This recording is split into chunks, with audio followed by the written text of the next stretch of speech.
He spent a whopping £400 million buying up all the chocolate in the country and hired a staggering 100,000 employees just to unwrap it. All this drama just to find a single golden ticket. Why? Because there were only 5 of these tickets in the entire world, and they all came from the same person, Willy Wonka, the chocolate genius. No one had ever seen this guy, but everyone knew about his incredible candy-making skills, and he owned the biggest chocolate factory in the world. The strange thing was, for such a huge operation, no one had ever seen an employee come or go. All you ever saw was endless streams of candy being shipped out. Everyone wanted to know the factory's secrets, but all their attempts had failed. Now, a chance to unlock those secrets was here. If you got a golden ticket, not only would you get a grand tour of the factory, but you'd also have a chance at a mysterious grand prize. As soon as this news broke, chocolate bars were flying off the shelves. And sure enough, the lucky winners started appearing. The first was a pork prince, whose dad owned a liquor company. His special talent? Eating. He even ate half the golden ticket. A real glutton. The second winner was a little princess, the richest in England. Her special talent? Tantrums. She could get anything she wanted. So jealous. The third winner was a different story.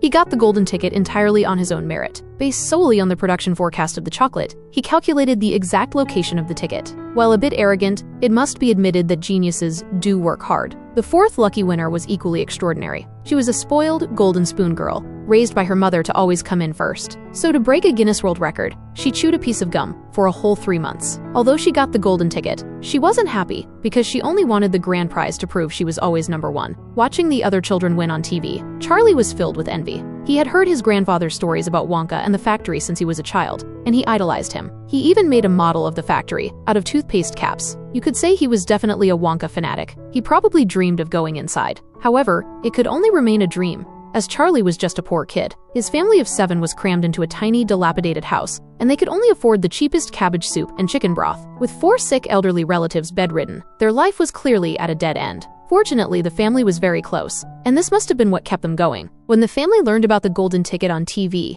they decided to give Charlie a chance. The chocolate bar, which he usually only got on his birthday, was bought early by his parents. Although they knew the chances of winning were slim, they still hoped for a miracle. But reality is often cruel. Under the expectant eyes of his family, there was no golden ticket inside. Charlie dejectedly shared the chocolate with his family. Feeling sorry for Charlie, his grandfather took out his hard-earned $10 the next day, deciding to give his grandson another chance. Charlie happily bought the chocolate bar and came home, but when he opened the wrapper, there was still nothing. Disappointed, Charlie went to the factory gate and closed his eyes, imagining himself going inside. Just then, a passerby's news completely shattered his dream. Charlie wandered the streets, lost in despair. Suddenly, a bill on the sidewalk caught his attention. Charlie picked it up and saw that it was indeed a $10 bill. Could this be a lucky charm? With a pounding heart, he ran to the nearest store and bought a Wonka bar, and a nearby newspaper confirmed that the last golden ticket was fake, because the real one was right here. The boy had worn strange braces since he was little and hadn't eaten a single piece of candy until he was 8. This was because his father was a dentist,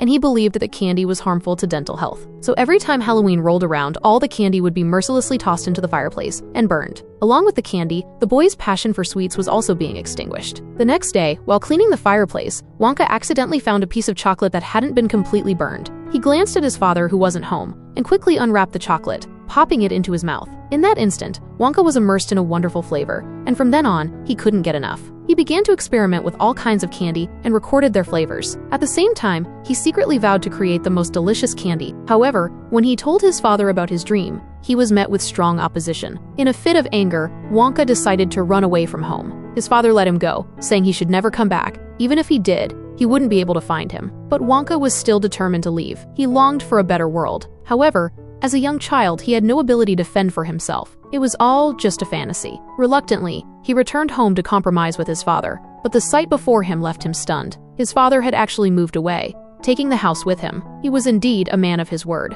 Time flew by, and 20 years later, Wonka had the largest candy factory in the world. His candy-making skills had become incredibly sophisticated. Even the distant Indian prince had invited him to build a pure chocolate palace, and Wonka did not disappoint, successfully completing this monumental task. His reputation soared once more, but as the saying goes, a diamond is easily spotted and easily coveted. His advanced technology quickly drew envy from his peers. Some even resorted to despicable means to steal his candy-making formula, and soon, countless counterfeit candies were produced. Betrayed and enraged, Wonka fired all his workers and announced the permanent closure of the factory. It remained closed for 2.5 years until, recently, the factory suddenly resumed production. However, No one was ever seen entering or leaving. Everyone wanted to know the factory's secrets, but all their attempts had failed. It was then that Wonka placed 5 golden tickets in chocolate bars and announced that 5 lucky winners would be able to tour the factory, with one of them receiving a mysterious grand prize. As the chocolates were sold in large quantities, the winners began to emerge. And Charlie was undoubtedly the luckiest of them all, as he had found his golden ticket by chance. Soon, the 5 lucky winners gathered in front of the factory. As the gates opened, they finally saw the mysterious mastermind. Under his guidance, they entered the factory.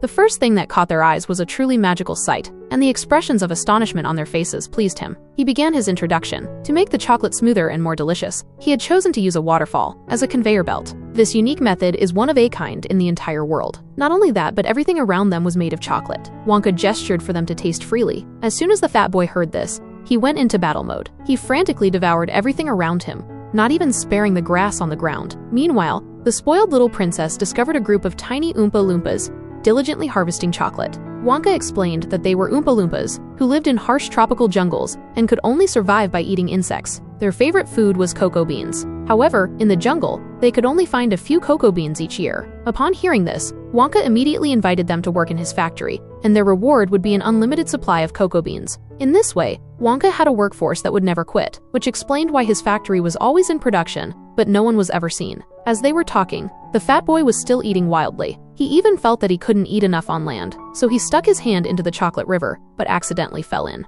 His mother cried out in alarm, and with a flick of her eye, a giant straw sucked the fat boy away. This was the consequence of greed, and the fat boy became the first to be eliminated. At the same time, hundreds of Oompa Loompas appeared and began to sing and dance. The lyrics clearly stated that the fat boy was eliminated because of his greed, and the culprits were his indulgent parents. However, this made the others a bit strange, as the song and dance seemed to have been rehearsed beforehand. Since it was their first time meeting, they didn't think too much about it.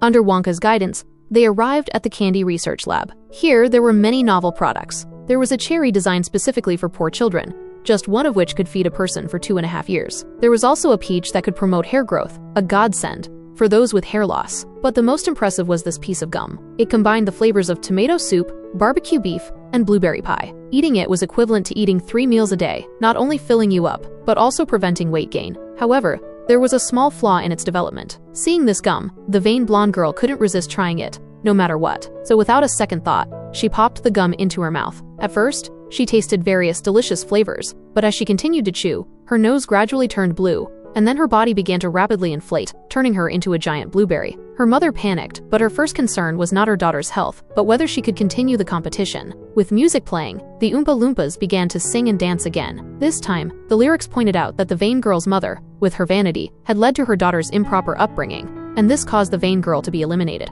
The others were no longer surprised by anything. They came to the factory's rigorous sorting area, where the workers were unusual, a group of specially trained squirrels. Seeing this, the spoiled princess couldn't help herself. Regardless of whether it was reasonable or not, she immediately wanted to take one as a pet. After all, her father would definitely satisfy her demands. However, upon hearing Wonka say the squirrels were not for sale, she immediately changed her tune. She disregarded everything and climbed over the railing, ready to catch one herself. But what she didn't know was that these squirrels were not used to her bad habits. The squirrels tapped 2 nuts together and listened to hear if they were bad, then threw the bad ones into the trash can. The little princess turned to her father and asked him to buy her a squirrel like that. The wealthy old man was about to agree, but Charlie immediately said they weren't for sale. Ignoring him, the little princess went to grab one. Just as she reached out, her actions were noticed by the squirrels. Without hesitation, the squirrels called out, and all of them ran down and pounced on the little princess, pinning her to the ground. Her father didn't seem too worried, and Charlie was even less concerned. It would take some time to open the dozens of locks. A squirrel climbed onto the little princess and tapped her forehead,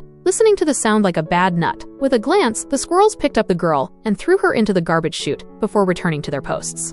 Wonka unlocked the door and let the rich man in to see if his daughter would get stuck in the passageway, so he could pull her up directly. However, squirrels also have a temper, and he kicked him down.